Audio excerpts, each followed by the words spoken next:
वैशाली नगर गांव के जंगल में बहुत सारे पक्षी रहा करते थे। और जंगल में पहले बहुत बारिश होती थी, जिस वजह से वो जंगल बहुत ही हरा भरा हुआ करता था।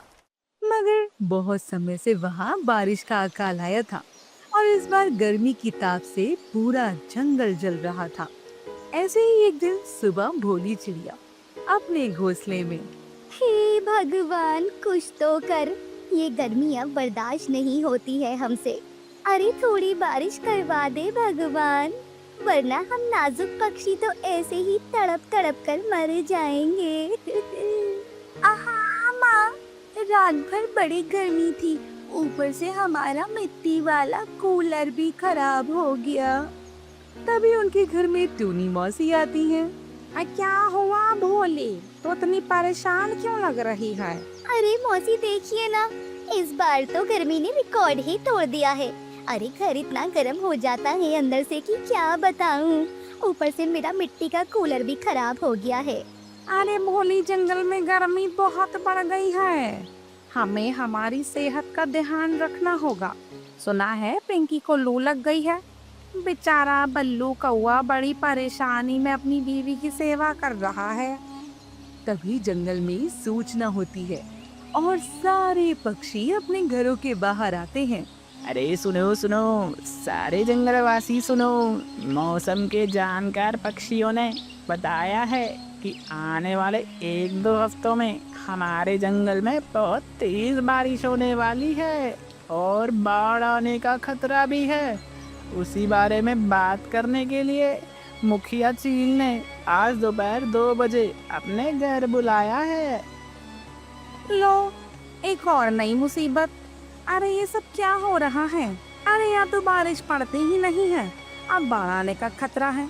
पहले से ही गर्मी के मौसम से परेशान हैं, और अगर अब ये तूफानी बारिश भी आ गई तो हम गए काम से।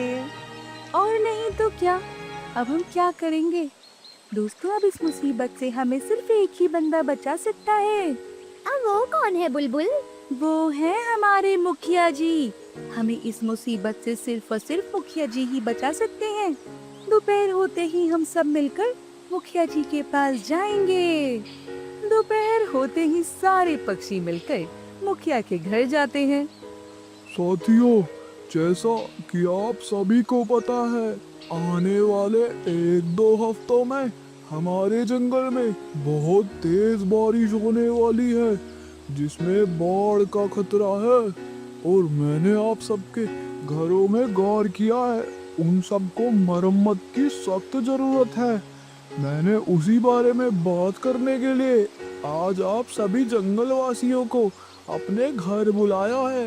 बारिश के आने से पहले आप सभी को अपने अपने घोंसले मजबूत बनाने होंगे।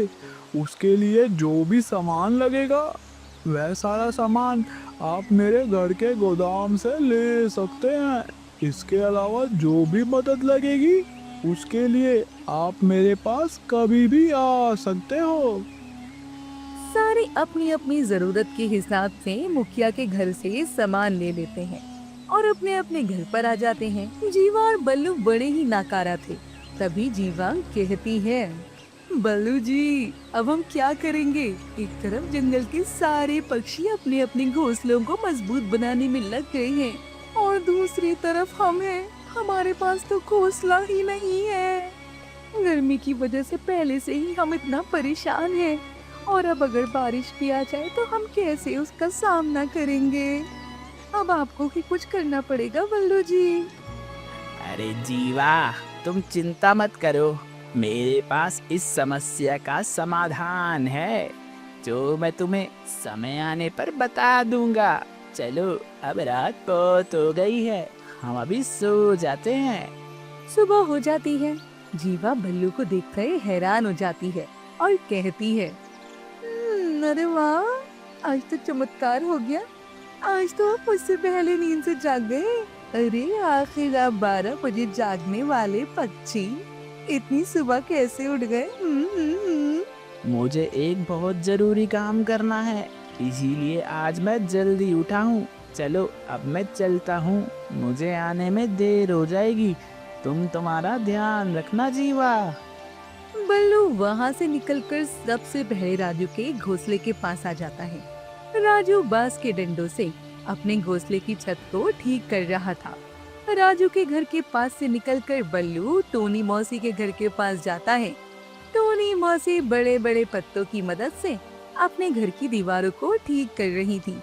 वो ये सब देखकर बल्लू वहाँ से भी निकल पड़ता है। आखिर में बल्लू भोली चिड़िया के घोंसले के पास जाता है। भोली चिड़िया और उसकी बेटी मीनू चिड़िया गोबर की मदद से घोंसले की छत को ठीक कर रहे थे। मीनू, ये घोंसला सही रहेगा। अब बारिश में हमारी छत भी नहीं टपकेगी। रात हो जाती है। बल्लू अपने घर लौट आता है। अरे बल्लू जी, कहाँ गए थे इतनी गर्मी में? कहाँ देर लगा दी? मैं कब से आपकी राह देख रही थी। मैंने तुमसे कहा था ना, मुझे एक जरूरी काम करना है। ऐसा कौन सा काम था जिसे करने में आपको पूरा दिन लग गया? मैंने कहा ना तुमसे, वह तुम्हें मैं समय आने पर बताऊंगा। चलो अब सो जाते हैं। सुबह हो जाती है और सुबह होते ही राजू तोता जंगल में चिल्ला चिल्ला कर बोलता है। सुनो सुनो सारे जंगलवासी सुनो, मौसम के जानकार पक्षियों ने बताया है जो बारिश 2 हफ्ते के बाद आने वाली थी वह आने वाले 1-2 दिनों में ही आने वाली है। इसलिए सारे पक्षी अपना ध्यान रखें। अरे बाप रे, अब क्या होगा? मेरा घर तो अब पूरी तरह तैयार भी नहीं हुआ और कल ही मैंने छत पर पत्ते लगाए हैं, वो भी सही से नहीं लगे हैं। 1-2 दिनों में ये छत पर कैसे टिकेंगे? अरे बाप रे बल्लू जी, अब हम तो गए काम से। हमने तो अभी तक कुछ भी नहीं किया। मुझे तो लगता है हम पहाड़ में डूब के मर जाएंगे, देख लेना। अरे जीवा, तुम्हें मुझ पर विश्वास रखो। क्या तुम भूल गई, जब ये बल्लू है तुम्हारे साथ तो टेंशन की है क्या बात? अब मेरी बात ध्यान से सुनो। 1-2 दिन बीत जाते हैं। फिर एक दिन रात के समय आसमान में घने बादल छा जाते हैं और देखते ही देखते मूसलाधार बारिश शुरू हो जाती है। बिजली की कड़कड़ाती आवाज जंगल में सबको डरा देती है। चलो जीवा, हम दोनों अब काम पर लग जाते हैं। तभी बल्लू भोली चिड़िया के घोंसले के बाहर जाता है। अरे बल्लू, इतनी तेज बारिश में तुम यहाँ कैसे? अरे तुम्हें पता है ना, मुखिया जी ने कहा है 1-2 दिन अपने घोंसले से बाहर नहीं आना।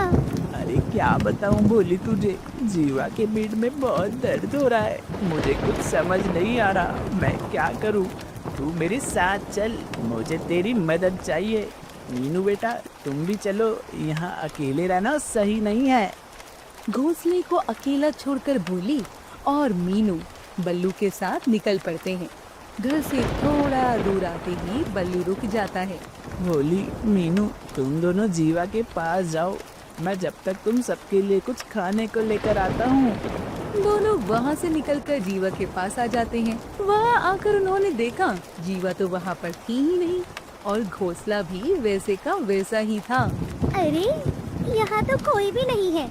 अरे मीनू, कहीं ये बल्लू की कोई चाल तो नहीं थी? माँ, चलो हमें हमारे घोंसले की तरफ वापस जाना चाहिए।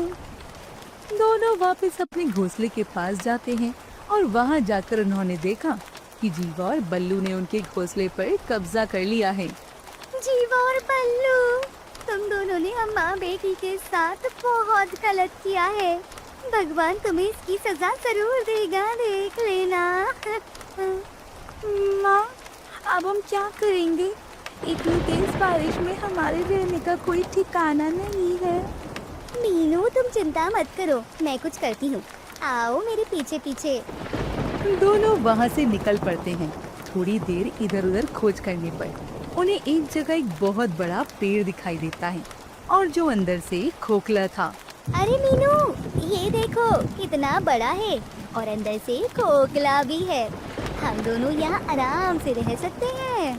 पर मम्मी, यहाँ पर तो बहुत अंधेरा है, मुझे बहुत डर लग रहा है। मम्मी, बाहर कितनी तेज बिजली कड़क रही है। अरे अरे डरो मत, मीनू तुम्हारी माँ है तुम्हारे साथ। भोली आसपास की सूखी घास और लकड़ियाँ इकट्ठा करती है और पत्थर की मदद से आग लगाती है। देखते ही देखते जंगल में बाढ़ आ गई और तेज हवाओं की वजह से सबसे पहले भोली ने जो घोंसला बनाया था जिसमें जीवा ने कब्जा कर लिया था वो नीचे गिर गया और एक एक करके सारे पक्षियों के घोंसले पानी में गिरने लगे। माँ, बारिश तो बहुत तेज है, हमारे जंगल में बाढ़ आ गई होगी, हमें जाकर देखना चाहिए। मीनू नहीं, इतनी तेज बारिश में बाहर जाना खतरे से खाली नहीं है। बारिश को थोड़ा कम होने दो। रात भर तेज बारिश चलती रही, सुबह बारिश कम हो जाएगी थोड़ी। मीनू और भोली जंगल में आ गए। वहाँ आकर उन्होंने देखा सारे पक्षी एक पेड़ की टहनी पर जमा हो गए थे। अरे भोली, तुम कहाँ चली गई थी? मैं तुम्हें कब से ढूंढ रही थी बेटा, मुझे लगा तुम बाढ़ में डूब गई। भोली सारी बात सबको बता देती है।